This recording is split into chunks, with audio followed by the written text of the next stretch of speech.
Staying in the U.S., iShares fund flows flew past Vanguard in April, with inflows of $16.5 billion into iShares compared to Vanguard's $12.3 billion, according to the latest Morningstar data. Staying with these two giants, passive, sustainable funds continue to grow quickly in the U.S., with Vanguard and BlackRock leading the pack. However, when compared to the European market, there is still plenty of room for growth. Let's turn to Andy O'Callaghan to discuss the European market. Andy, thanks for joining us. ESG index funds account for over $86 billion in Europe. Can you tell us a bit about what has been fueling this growth?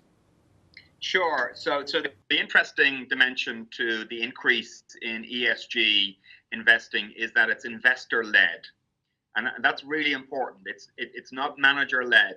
It's led by institutional investors largely, insurance companies, pension funds who really do want ESG investments. That's what they want in their portfolio. And increasingly, we're seeing that now in retail and high net worth investors as well. So this dynamic is driven very much by the investors themselves.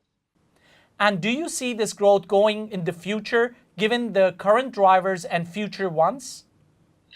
So what's really interesting about ESG investing is not just that investors have an increasing appetite for increased allocation to ESG investments, but it's the range of asset classes that we're seeing being far more accommodated within ESG. So one example would be real estate and infrastructure. Increasingly, we're seeing the need to be ESG compliant being very important in those asset classes, and that just increases the range of investors who want to invest. Thanks, Andy. Having a look at Asia, we saw that passives completely dominated net flows for the first quarter, with the Bank of Japan's ETF buying spree driving the large majority of this.